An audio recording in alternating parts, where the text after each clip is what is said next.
नमस्कार दोस्तों, आज हम हिंदी साहित्य में आदिकाल से संबंधित कुछ महत्वपूर्ण प्रश्नों पर चर्चा करेंगे जो परीक्षा के लिहाज से बेहद महत्वपूर्ण हैं।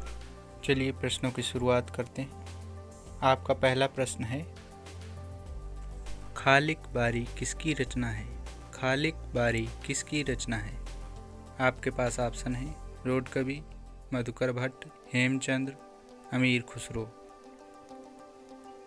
खालिक बारी किसकी रचना है? ऑप्शन है रोड कवि, मधुकर भट्ट, हेमचंद्र, अमीर खुसरो। तो यहाँ पर आपका सही विकल्प है ऑप्शन डी, अमीर खुसरो। खालिक बारी अमीर खुसरो की रचना है और अमीर खुसरो ने पहेलियाँ, मुकरियाँ ये सब लिखा है। और मधुकर भट्ट की है जय मयंक जस चंद्रिका। जय मयंक जस चंद्रिका ये मधुकर भट्ट की रचना है। प्राकृत का पाणी हेमचंद्र को कहा जाता है और राहुल वेल ये रोड कवि की है। तो इतना आप लोग याद कर लेना। अब अगले क्वेश्चन पर चर्चा करते हैं। आपका अगला क्वेश्चन है क्वेश्चन नंबर 2। माधव हम परिणाम निराशा, ये किसकी पंक्ति है? माधव हम परिणाम निराशा ये किसकी पंक्ति है? आपके पास ऑप्शन है अमीर खुसरो, विद्यापति, चंद्रवरदाई, पुष्पदंत। अमीर खुसरो, विद्यापति, चंद्रवरदाई, पुष्पदंत। तो आपका सही उत्तर है ऑप्शन बी, विद्यापति। माधव हम परिणाम निराशा विद्यापति की पंक्ति है। अब अगला क्वेश्चन देख लेते हैं, क्वेश्चन नंबर 3। पृथ्वीराज रासो को प्रामाणिक माना है। पृथ्वीराज रासो को प्रामाणिक माना है। आपके पास ऑप्शन है रामचंद्र शुक्ल, हजारी प्रसाद द्विवेदी, श्याम सुंदर दास, डॉक्टर राम कुमार वर्मा। पृथ्वीराज रासो को प्रामाणिक माना है। ऑप्शन है रामचंद्र शुक्ल, हजारी प्रसाद द्विवेदी, श्याम सुंदर दास, डॉक्टर राम कुमार वर्मा। तो यहाँ पर आपका सही उत्तर है ऑप्शन सी, श्याम सुंदर दास।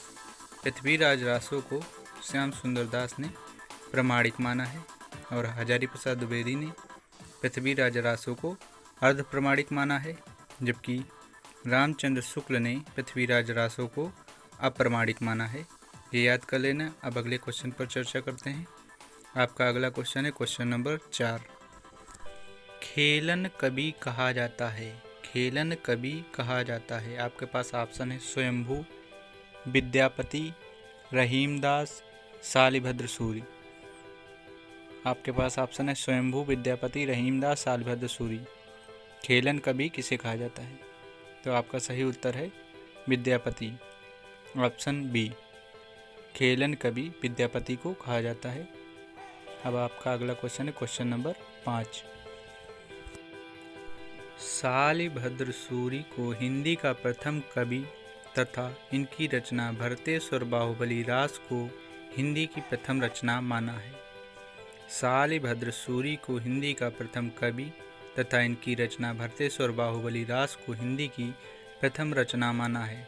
आपके पास ऑप्शन है डॉक्टर हजारी प्रसाद द्विवेदी, डॉक्टर गणपति चंद्रगुप्त, रामचंद्र शुक्ल, श्याम सुंदर दास। तो यहाँ पर आपका सही उत्तर है option B, doctor Ganapati Chandragupta. अब अगला क्वेश्चन देख लेते हैं, क्वेश्चन नंबर 6। खड़ी बोली हिंदी में रचना करने वाले प्रथम कवि कौन हैं? खड़ी बोली हिंदी में रचना करने वाले प्रथम कवि कौन हैं? आपके पास ऑप्शन है तुलसीदास, कबीर, अमीर खुसरो, हेमचंद्र। खड़ी बोली हिंदी में रचना करने वाले प्रथम कवि कौन हैं? तुलसीदास, कबीर, अमीर खुसरो, हेमचंद्र। आपका सही उत्तर है ऑप्शन सी, अमीर खुसरो। खड़ी बोली हिंदी में रचना करने वाले प्रथम कवि अमीर खुसरो हैं। अब अगला क्वेश्चन देख लेते हैं, क्वेश्चन नंबर 7। कुमारपाल प्रतिबोध रचना है। कुमारपाल प्रतिबोध रचना है। ऑप्शन है आपके पास शालिभद्र सूरी, सोमप्रभु सूरी, हेमचंद्र, पतंजलि। कुमारपाल प्रतिबोध रचना है। आपके पास ऑप्शन है शालिभद्र सूरी, सोमप्रभु सूरी, हेमचंद्र, पतंजलि। यहाँ पर आपका सही उत्तर है ऑप्शन बी, सोमप्रभु सूरी। कुमारपाल प्रतिबोध सोमप्रभु सूरी की रचना है। अब हम अगले क्वेश्चन नंबर 8 पर बात करते हैं। आपका अगला प्रश्न है क्वेश्चन नंबर 8। हिंदी का भवभूति कहा जाता है। हिंदी का भवभूति कहा जाता है। आपके पास ऑप्शन है हेमचंद्र, पुष्पदंत, स्वयंभू, सरहपा। तो यहाँ पर आपका सही उत्तर है पुष्पदंत। हिंदी का भवभूति पुष्पदंत को कहा जाता है। अब हम अगला क्वेश्चन देखते हैं, क्वेश्चन नंबर 9। मैथिल कोकिल कवि शेखर व नव कवि शेखर कहा जाता है।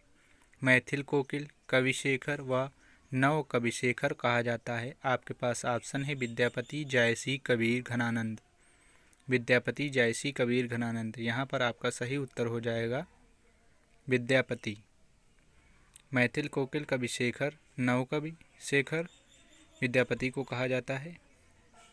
यदि आप लोगों ने हमारे चैनल को लाइक नहीं किया है तो लाइक कर दें और हमें फॉलो करें। अब अगला क्वेश्चन देख लेते हैं, क्वेश्चन नंबर 10। सरहपा का संबंध है। सरहपा का संबंध है। जैन साहित्य, नाथ साहित्य, सिद्ध साहित्य, इनमें से कोई नहीं। तो आपके पास ऑप्शन है जैन साहित्य, नाथ साहित्य, सिद्ध साहित्य, इनमें से कोई नहीं। तो आप लोग बताइए सरहपा का संबंध किससे है। यहाँ पर आपका सही उत्तर हो जाएगा ऑप्शन सी, सिद्ध साहित्य। सरहपा का संबंध सिद्ध साहित्य से है, जबकि स्वयंभू का संबंध जैन साहित्य से है और गोरखनाथ का संबंध नाथ साहित्य से है। ये तथ्य आप लोग याद कर लेना। अब हम मिलेंगे अगले वीडियो में। धन्यवाद, नमस्कार।